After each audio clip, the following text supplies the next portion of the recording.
욥기서 4장입니다. 욥기 4장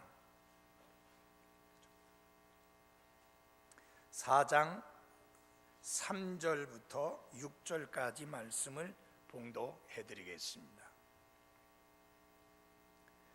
보라, 전에 네가 많은 사람들을 가르치고 연약한 손들을 강하게 하며 넘어지는 자를 네 말로 붙들어 주고 연약한 무릎들을 강하게 하였으나 이제 그것이 네게 닥치니 네가 힘을 잃고 그것이 너를 건드리니 네가 괴로워하는도다.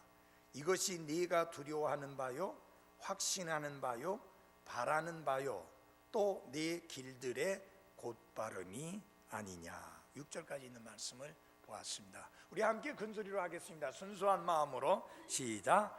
순수한 마음으로 뜨겁게 서로 사랑하라. 베드로전서 8장 12절 말씀. 아멘. 앉아주시기 바랍니다. 그리스도인의 언어 생활, 특별히 성숙한 그리스도인의 언어 생활, 그는 무엇을 그리고 어떻게 말해야 하는가?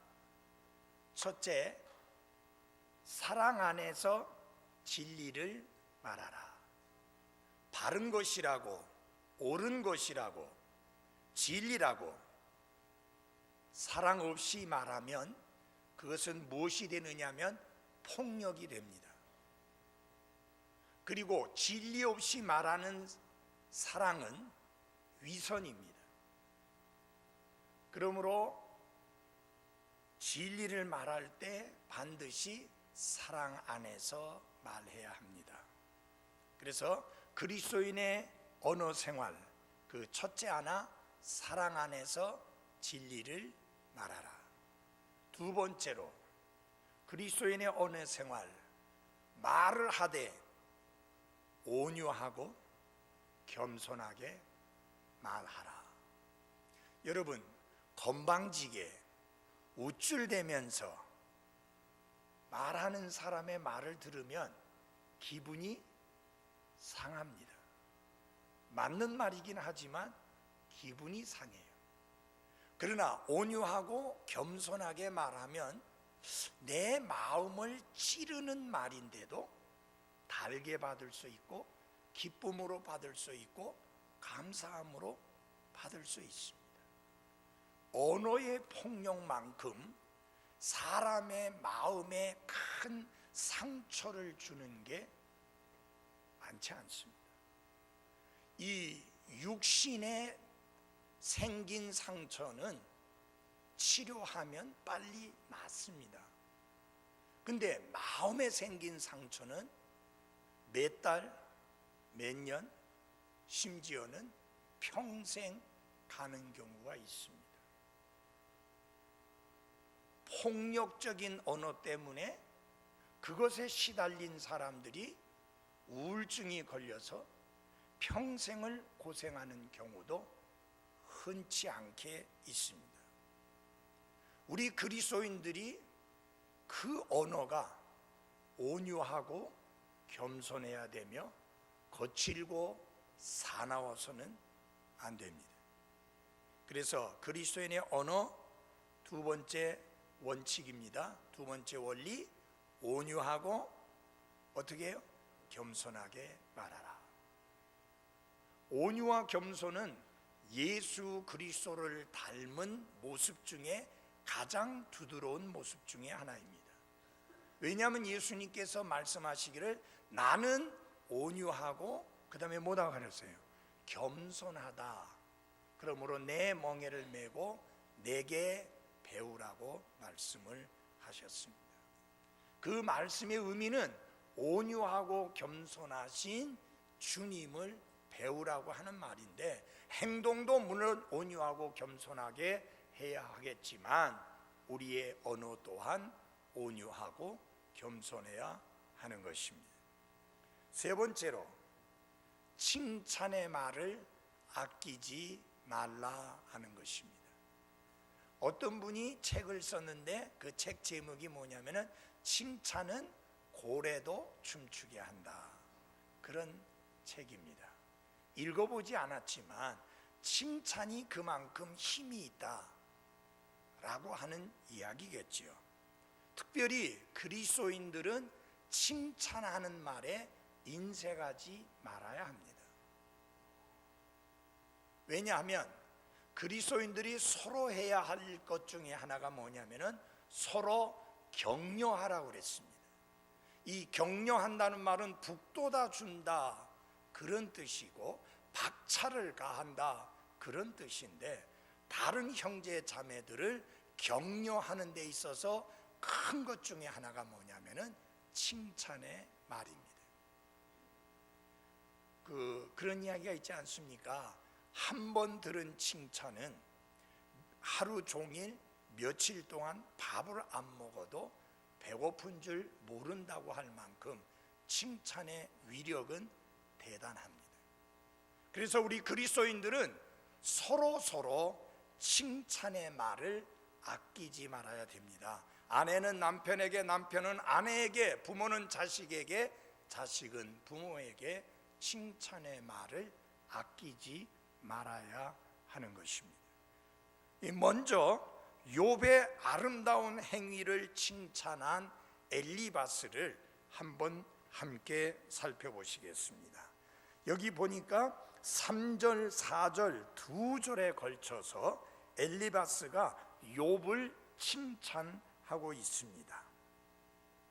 보라, 전에 네가 많은 사람들을 어떻게 했어요? 가르치고 연약한 손들을 강하게 하며 넘어지는 자를 내 말로 어떻게 해요? 붙들어 주고 연약한 무릎들을 강하게 하였다. 그렇게 칭찬을 했습니다. 엘리바스는 욥이 전에 다른 사람들에게 용기를 북돋워 주는 데에 뛰어났다고 하는 것을, 그런 사람이었다는 것을, 그런 아름다운 행위를 보였던 그런 욥이었다고 하는 사실을 아주 구체적인 예를 들어서 칭찬을 하고 있습니다. 뭐라고 했느냐? 많은 사람들을 가르쳤다 그랬습니다. 욥은 경건한 하나님의 사람이었습니다.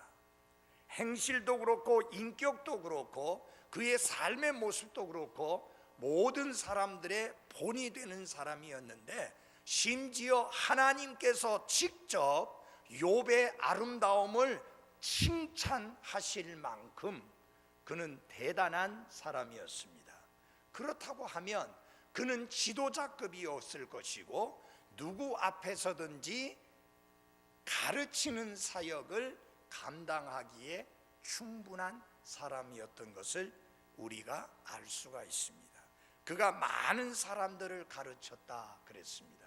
이 가르쳤다는 말의 의미는 훈계했다, 꾸짖었다, 책망했다, 야단쳤다 그런 말의 의미보다는 어떻게 하면 하나님 앞에 반듯하게 살 수 있는지, 어떻게 하면 하나님을 두려워하며 살 수 있는지, 어떻게 하면 우리가 온전한 삶을 살 수 있는지, 그런 것들을 가르쳤다고 하는 의미를 담고 있습니다. 뿐만 아니라 그가 연약한 손들을 강하게 하였다 그랬습니다. 여러분, 손이 약해지면 물건을 들고 싶어도 들지 못하게 되고 아무것도 할 수 없는 경우들이 많이 생깁니다. 그 말은 무슨 뜻입니까? 다른 사람이 기력이 없어서 무엇인가 할 수 없을 때 욥은 기꺼이 가서 그 사람의 어려움을 해결해 줄 만큼 아름다운 행위를 보였던 하나님의 사람이었던 것을 말해주고 있습니다. 그뿐만 아니라 욥은 넘어지는 자를 말로 붙들어 주었다. 이게 흔들흔들해서 넘어지려고 하는 사람을 무엇으로 붙들어 줬는가? 말로 붙들어 주었다고 했는데, 그 말이 어떤 말이겠습니까? 격려하는 말, 위로하는 말, 용기를 북돋아 주는 말, 바로 그런 말로 욥은 넘어지는 자를 붙들어 주었다. 어떤 사람은 든든하게 서 있다가도 다른 사람의 던진 말 때문에 비틀거리고 흔들거리고 넘어지는 경우가 있는데, 욥은 그게 아니라 반대로 흔들흔들하고 넘어지려고 하는 자를 붙들어 주었던 놀라운 삶을 살았던 사람이라고 엘리바스도 구체적으로 칭찬을 하고 있습니다. 뿐만 아니라 연약한 무릎들을 강하게 하였다라고 했습니다. 여러분, 무릎이 약하면은 절개되고, 그리고 나중에는 서는 것조차도, 서 있는 것조차도 쉽지 않은 상황이 됩니다. 바로 욥은 이렇게 힘든 사람들을 찾아서 그가 단단하게 설 수 있도록 강하게 해주는 그런 놀라운 삶을 살았다고, 이렇게 하나하나 구체적인 예를 들어가면서 칭찬을 합니다. 사랑하는 그리스도인 여러분, 칭찬은 구체적이어야 합니다. 여기 엘리바스가 욥을 칭찬한 경우를 보면은 두리뭉실하게 그렇게 칭찬한 것이 아니라 하나하나 예를 들어가면서 구체적으로 칭찬을 해 주었습니다. 우리 또한 마찬가지입니다. 우리가 형제 자매들을 칭찬해 줄 때, 그리고 우리의 가족들을 칭찬할 때 두리뭉실하게 칭찬하지 말고 구체적으로 하나하나 들어서 칭찬해 주어 그 상대방을 격려하고 용기를 북돋아 주어야 하는 것이 우리 그리스도인의 성숙한 언어 생활입니다. 그래서 여러분, 어떻게 하면은 내 가족에게서, 저 형제에게서, 저 자매에게서 어떤 단점을 찾아내서 그 단점을 지적할까, 그런 생각하고 그런 눈으로 보지 말고 어떻게 하면 칭찬할 만한 요소를 찾아내서 구체적으로 칭찬해 줄 것인가 하는 것을 찾아 칭찬의 말을 아끼지 아니하는 그리스도인들이 성숙한 그리스도인입니다. 욥은 지금까지 살아오면서 지혜로운 말로 많은 사람들을 도왔다고 엘리바스는 아낌없이 칭찬을 해 주었습니다. 욥이 상담자로서 다른 사람들을 북돋아 주고 세워주는 역할을 잘 해왔다라고 하는 그런 칭찬인 것입니다. 그래서 욥은 참으로 많은 사람들을 격려하고 세운 놀라운 격려자였었다. 그래서 이 욥을 보면 누가 생각나느냐 하면은 신약 성경의 바나바가 생각납니다. 여러분, 바나바라는 말이 개역 성경에는 권위자라 그렇게 되어 있죠. 위로하는 자다. 사울이 구원받고 나서 바울이 되었는데, 그가 변화돼서 새 사람 되었지만은 그리스도인들 가운데, 심지어 예수님의 제자들 가운데도 사도 바울이 구원받고 변화되어 새로운 창조물 되어서 이제 거듭난 하나님의 자녀가 되었다는 사실을 받아들이지 못하고 믿지 못했습니다. 그래서 교제하려고 하지 않았고 사울을 멀리 했습니다. 사울이 얼마나 힘들었겠어요? 얼마나 상처받았겠어요?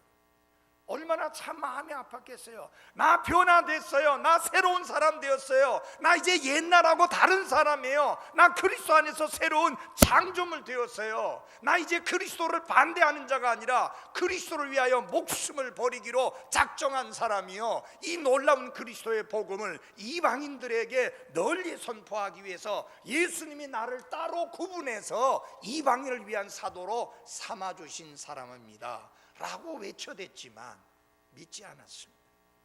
받아들이지 않았습니다. 그런데 사울 자신도 놀랍더라고요. 그렇게 받아들이지 아니하고 오히려 비꼬는 말을 합니다. 아하, 저가 저렇게 떠들어대는 것은 이제 그리스도인들을 잡아서 끌고 가기 위해서 미끼를 놓는 것이다 라는 말을 했을 때 사울은 실망하지 아니하고 더 용기를 내서 담대히 선포했습니다. 그러나 제자들이 그 마음을 여는 데는 쉽지가 않았습니다. 이때 그 제자들이 마음을 열 수 있도록 중간 역할을 한 사람이 누구냐면 바나바입니다. 그리고 그가 안디옥에서 사역을 하면서 사역자가 더 필요할 때 누구를 데려왔는가? 바울을 데려왔습니다. 여러분, 이제 여러분이 성경을 보시면 알겠지만 바울이 안디옥 교회에 오고 나서 두 사람이 파송되면서 바나바라고 하는 존재는 잘 드러나지 않는데 바울이라는 존재는 아주 두각되고 높이 드러나는 것을 보게 됩니다.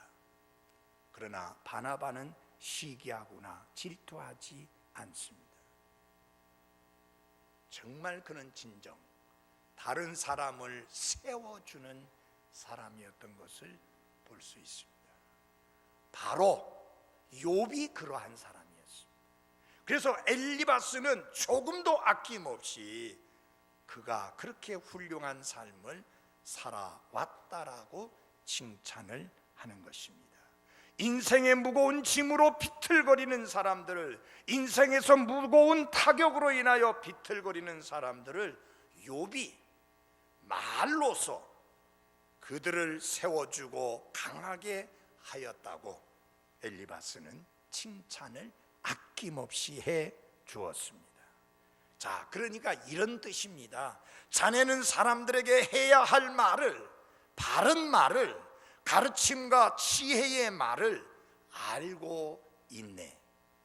자네가 그런 말을 사람들에게뿐 아니라 우리에게도 얼마나 잘했는지 우리는 기억하고 있네 라는 그런 말과 같습니다. 엘리바스는 욥의 마음의 동정심과 온정, 그리고 욥의 지혜와 지성, 그리고 다른 사람들을 향한 욥의 열정과 자기 희생적인 활동을 아낌없이 칭찬을 해 주었습니다. 사랑하는 그리스도인 여러분, 칭찬을 아끼지 말라. 칭찬의 말을 아끼지 말라. 그것이 그리스도인의 언어 생활에 매우 중요한 요소입니다.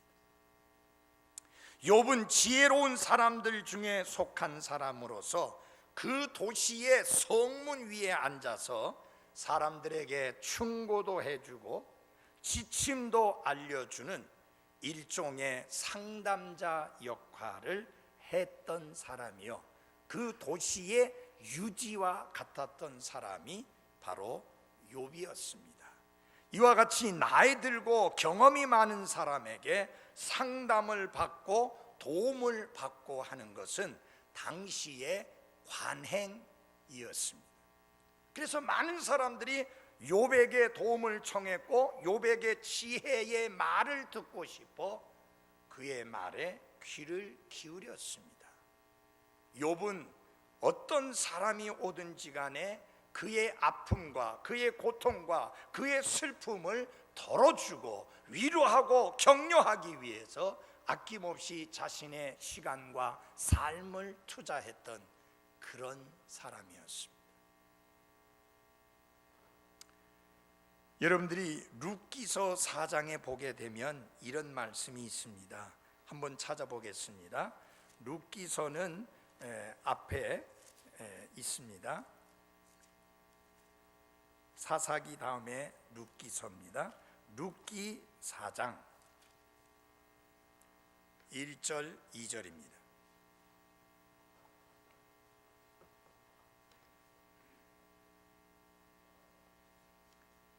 그때에 보아스가 성문에 올라가서 거기 앉았는데 보라, 보아스가 말하던 친족이 지나가므로 그가 그에게 이르되 어이 아무개여 돌이켜서 이리로 와서 앉으라 하니 그가 돌이켜서 앉더라. 또 그가 도시의 장로 10명을 데려다가 이르되 당신들은 여기 앉으라 하니 그들이 앉더라.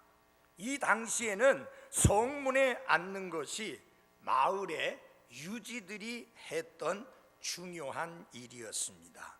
왜냐? 거기에 앉아서 사람들이 지혜를 구하고 도움을 구하고 자문을 구할 때에 자문해주는 그런 역할을 했던 사람들이 바로 그 유지들이었는데, 욥이 바로 그런 위치에 있었던 사람입니다.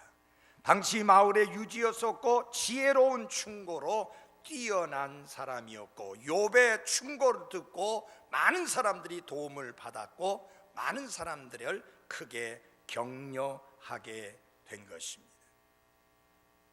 엘리바스는 그 욥의 이런 훌륭한 면을 크게 칭찬하고 있습니다. 4절까지만 딱 보면 엘리바스의 칭찬이 아주 순수한 것과 같이 여겨집니다. 이제 여러분에게 말씀드리고자 하는 것은 순수한 칭찬을 하라 하는 것입니다. 밑에 복선이 깔려 있는 음흉한 칭찬을 하면 안 된다 하는 것입니다. 그리스도인들은 정직한 사람들입니다. 다시 말하면 입술의 칭찬의 말과 그 마음속의 생각이 전혀 다른 이중적인 사람이 되어서는 안 된다는 것이죠. 여기서 엘리바스는 욥을 크게 격려하고 칭찬한 말을 하고 있지만은 사실은 욥을 깎아내리기 위해서 먼저 치켜 올리는 그런 격이 되고 말았습니다. 여러분, 칭찬하는 이유가 높이 띄었다가 떨어뜨리기 위한 그런 순수하지 못한 칭찬이면 안 됩니다.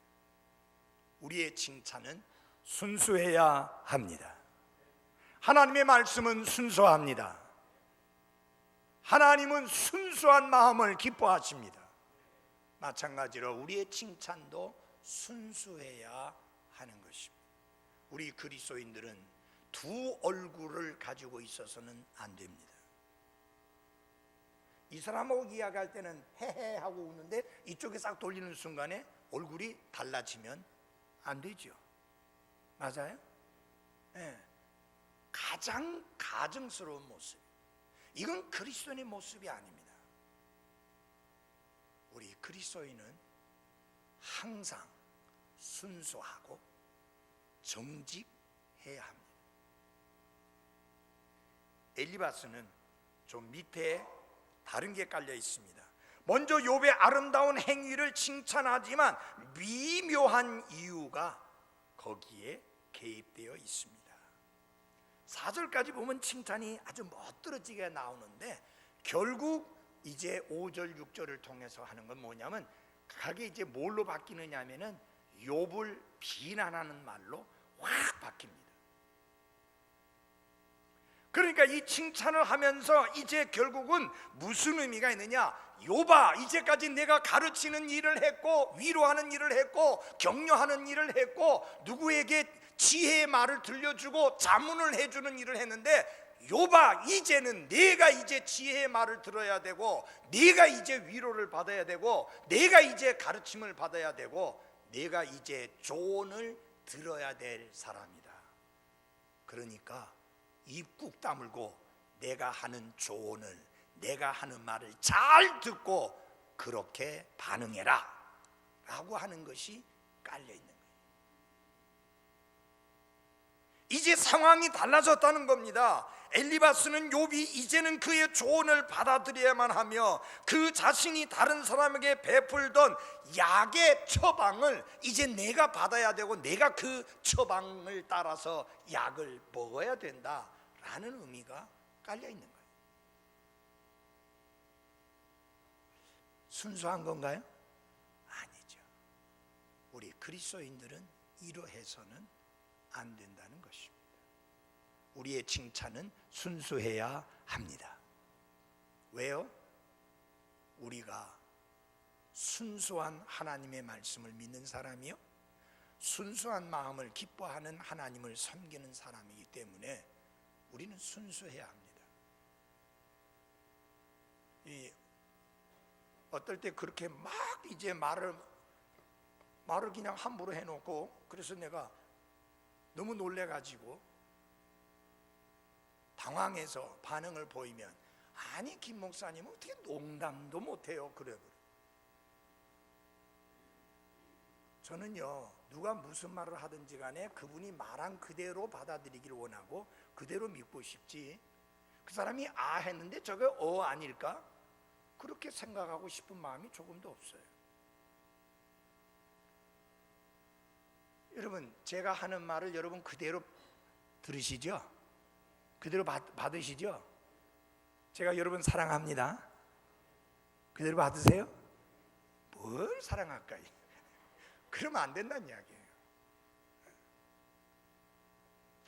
칭찬의 말을 아끼지 말라. 그러나 그 칭찬은 복선이 안 깔린 순수한 칭찬이어야 된다. 그 다음에 아주 위험한 독소와 같은 말, 비난하는 말을 삼가라. 다 같이 합시다. 비난의 말을 삼가라. 4장 5절입니다. 4장 5절. 욥기서 4장 5절입니다. 같이 읽어보겠습니다. 시작. 이제 그것이 내게 닥치니 내가 힘을 잃고 그것이 너를 건드리니 내가 괴로워하는도다. 여러분, 물론 이렇게 할 수는 있습니다. 욥 얼마나 상처를 받았으면, 얼마나 힘들었으면, 얼마나 고통스러웠으면, 얼마나 견디기 힘들었으면 그렇게 놀랍게 다른 사람을 격려하고 위로하고 세워주고 붙들어주는 그런 귀한 삶을 살았던 당신이 왜 이렇게 힘을 잃어서 용기를 내시오, 힘을 내시오, 전에처럼 다시 이제 다른 사람을 격려하고 용기를 북돋아주는 사람이 돼야 안 되겠습니까? 이렇게 한다면 그건 진정한 격려의 위로입니다. 이거는 그런 말이 아닙니다. 자, 다른 사람에게 있었던 어려움이 네게 닥치니 네가 힘을 잃었다. 그러니까 너도 별 볼 일 없는 존재다. 그것이 너를 건드리니 네가 괴로워하는도다. 여기서 고통이 욥에게 얼마나 심하고 얼마나 컸었는데 뭐라고 말합니까? 건드렸다 그랬습니다. 여러분, 건드렸다는 것은 심하게 상처 준 게 아니에요. 그렇죠? 여러분, 이걸 좀 이야기 하려는데 앞에 보고 있으면, 그래서 뒤통수를 보게 되면 말하고 싶으면 톡 건드려 가지고 얼굴을 돌리게 하잖아요. 그거 무슨 고통을 가한 것도 아니고 힘들게 한 거 아니잖아요. 그렇게 욥이 당하는 고통을 하찮게 여기고 별 볼 일 없는 고통인 것처럼 그렇게 무시해버리는 그런 험한 말을 지금 내뱉고 있는 겁니다. 어떻게? 고통당하는 자에게. 여러분, 10명의 자식을 한꺼번에 잃어버린 것이 그게 톡 건드린 겁니까? 한꺼번에 모든 재산을 잃어버린 것이 그게 톡 건드린 겁니까? 머리끝부터 발끝까지 성한 곳이 하나도 없이 진물이 터져 흘러나오는 상황 속에서 흙바닥에 누워있는 그 상황이 그게 톡 건드린 그 정도입니까? 어떻게 다른 사람의 고통을, 아픔을, 슬픔을, 괴로움을 이렇게 하찮게 말하고 평가할 수 있느냐? 그래서 5절을 보면 앞에 칭찬이 순수하지 못했다라는 것을 말씀드리게 되는 겁니다. 이해가는가요? 네. 이제 엘리바스의 칭찬은 무엇으로 바뀌느냐? 비난으로 바뀝니다. 그 비난의 핵심은 이겁니다. 자네는 일관성이 없다. 욥, 당신은 일관성이 없다. 잘 나갈 때도 그러해야 되지만 지금 고통당할 때에도 똑같아야 되는데 당신 위선자요, 일관성이 없는 사람이다. 그런 비난을 하는 것입니다. 자네가 다른 사람들을 위로했으면서 정작 자기 자신을 위로하지는 못하는구나. 이제 자네에게 힘든 순간이 닥치니 자네가 힘들어 하는데 이렇게 말해도 될지 모르겠지만 자네는 일관성이 없는 사람이네. 이렇게 비난, 악평하는 것입니다.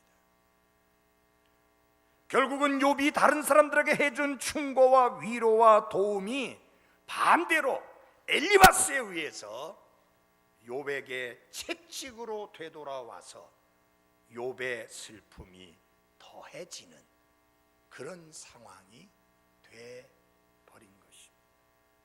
여러분, 비난의 말이 얼마나 무서운 것인지를 우리는 알아야 합니다. 한 사람의 삶을 송두리째 망칠 수 있는 게 비난의 말입니다. 한 사람의 삶을 평생 무력하게 만드는 게 비난의 말입니다. 이거는 그리스도인의 입술에 있어서는 안 될 말입니다. 특별히 지도자들에게 있어서 이런 말이 있어서는 안 됩니다. 지도자에게 있어야 될 말은 격려의 말이요, 칭찬의 말이요, 북돋아주는 말이요, 용기를 부어주는 말이어야 하는 것입니다. 엘리바스의 비난으로 인해서 그는 더 큰 상처를 받게 되는 것입니다. 엘리바스는 욥이 겪는 그 고통들을 너무 가볍게 여기면서 그것이 너를 건드리니 라고 이렇게 아주 가볍게 이야기합니다. 근데 사탄이 하나님 앞에서 했던 말하고 똑같은 내용이에요. 자, 욥기 1장 11절을 보겠습니다. 욥기 1장 11절.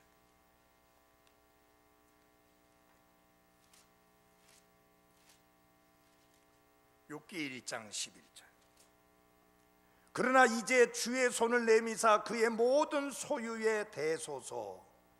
소유에다가 손을 대라, 그 말입니다. 그 다음에 2장 5절입니다. 그러나 이제 주의 손을 내미사 그의 뼈와 살에 대소서. 사탄은요, 지금 욥의 모든 소유를 하루아침에 송두리째 앗아가고 10명의 자녀를 한꺼번에 죽이고 욥의 건강을 형편없이 망쳐놓으면서 하는 말이 손을 조금 댔을 뿐이다. 그러니까 요새 말하는 말로 조금 속된 말로 한다면 손 좀 봐줬습니다. 뭐 크게 안 했어요. 손 좀 봤습니다. 그런 말하고 같은 거예요. 여러분, 그게 손을 댄 정도입니까? 다른 사람의 고통은 하찮게 여기고 자신의 고통은 크게 여기는, 그거는 그리스도인의 생각이 아니요, 그리스도인의 자세나 태도가 아닙니다. 우리는 이상하게 자기 자신의 고통과 슬픔과 아픔에 대해서는 부풀리기를 좋아하는 특성이 있습니다. 인간 본성이. 누가 어려운 일을 당하면 아이고 그것도 그 어려운 거라고 그것도 힘들다고 말합니까? 말도 말아요. 나는요 하고 이제 이야기하는데, 정말 그가 부풀린 것만큼 그만큼 어려움이 있으면 좋겠어요? 우리 목사들도 똑같습니다. 교회 어려운 일이 있다고 막 이야기하면 아이고 목사님 그거 갖고 이야기합니까? 우리 교회는요 말도 말아요. 그러면서 부풀리는 거예요. 아니 그렇게 힘들고 그렇게 어렵고 그렇게 문제가 많으면 좋은 게 뭐 있어요? 하나도 좋을 거 없어요. 우리는 다른 사람의 고통과 괴로움과 슬픔과 아픔과 어려움에 대해서 듣게 될 때 그것을 가볍게 이야기하지 않는 그런 조심성이 필요합니다. 대수롭지 않은 것처럼 듣거나 말하지 마십시오. 여러분, 이해한다는 말이 무슨 말이에요? 그 사람의 입장에 선다는 말입니다. 언더스탠드라는 말은 아래 선다는 말이에요. 위에 있으면 모를 수 있잖아요. 내려서 보면 알 수 있거든요. 그 말은 그 사람의 입장에 서본다, 그 말이에요.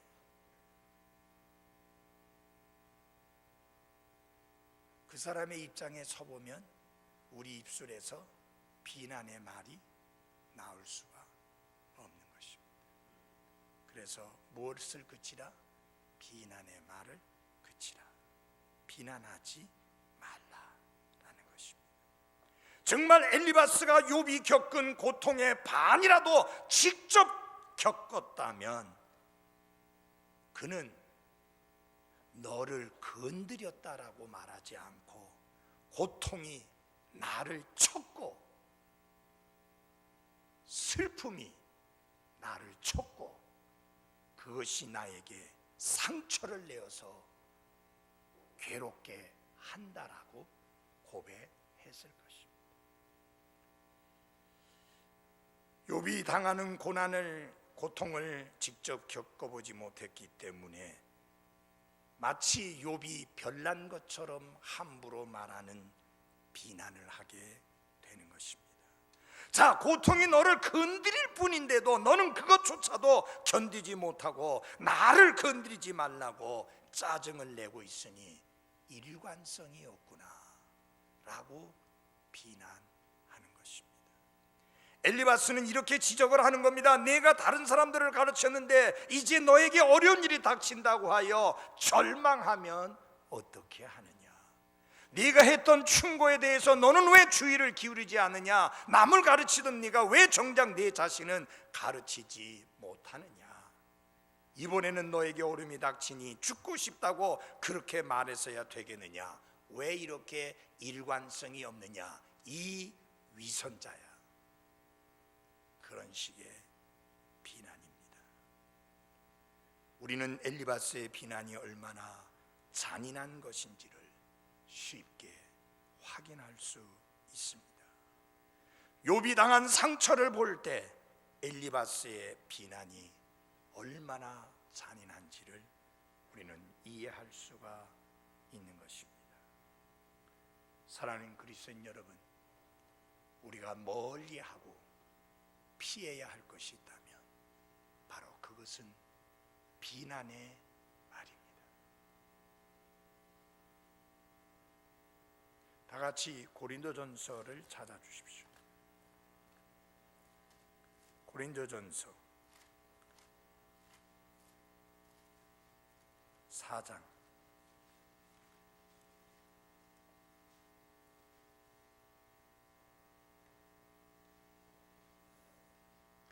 4장 5절 같이 읽어보겠습니다. 시작. 그러므로 주께서 오실 때까지 때가 이르기 전에 아무것도 판단하지 말라. 그분께서 어둠에 감춰진 일들을 빛으로 가져가 드러내시고 마음의 의도들을 드러내시리니 그때에 각 사람이 하나님께 칭찬을 받으리라. 정확한 판단은 주님만이 하십니다. 특별히 고통당하는 사람에게 위로 대신 충고를 하지 마십시오. 우리는 그 누구에게도 괴로움을 주지 않도록 조심해야 되고, 특별히 이미 괴로움을 당하고 있는 사람에게 더 괴로움을 더해주는 일이 없도록 주의해야 하는 것입니다. 다른 사람의 마음을 아프게 할 것이 예견되는 말이라고 하면, 아무리 꼭 해야 할 말이라고 하여도 우리가 그 말을 하기를 주저하고 있다는 것을 보여줄 수 있어야 합니다. 심지어 하나님조차도 사람들을 근심하게 하시는 것은 그분의 의로운 일인데도 불구하고 하나님조차도 사람들을 근심하게 하실 때에는 주저하시는 분임을 성경에 보여주고 있습니다. 그냥 읽어드리겠습니다. 예레미야 애가 3장 32절과 33절에 보면, 그러나 그분께서 근심하게 하실지라도 자신의 많은 긍휼에 따라 불쌍히 여기시리니 그분은 고의로 사람들의 자녀들을 근심하게 하거나 슬프게 하지 아니하시는 도다. 손가락이 프레스에 눌려 있으면 사람의 말을 듣기보다는 먼저 머릿속에 다른 생각을 하게 됩니다. 왜요? 찍어 누르는 고통으로 인해서 다른 생각은 할 수가 없습니다.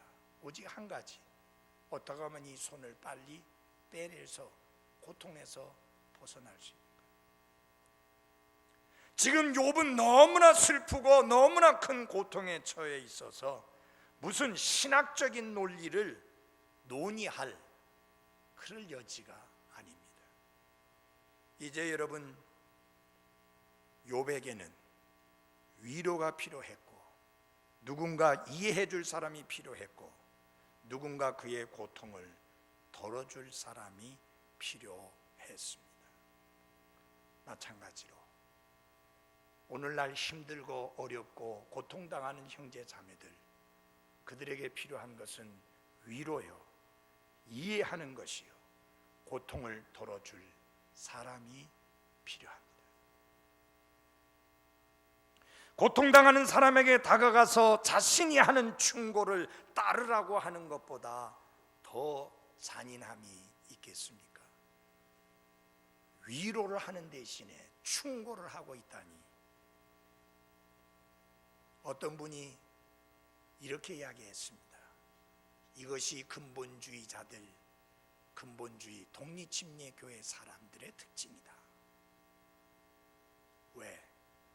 성경을 너무 많이 알기 때문에 어떤 일이 생기면 성경을 펴서 왜 그런 일이 있는지 가르쳐주고 설명해 주기는 잘 하는데 실제적으로 그에게 필요한 위로는 해주지 못하는 그런 경우들이 많다는 것입니다. 사랑하는 여러분, 고통당하는 사람에게 찾아가서 성경을 얼마나 내가 명확하게 잘 알고 분별하는가, 그것에 근거해서 충고하려고 하지 말고 그 형제를, 그 자매를 어떻게 위로할 것인가, 그것을 생각해서 위로의 말을 던져야 되고 그의 아픔과 그의 슬픔과 그의 고통을 이해하려고 하는 노력이 필요합니다.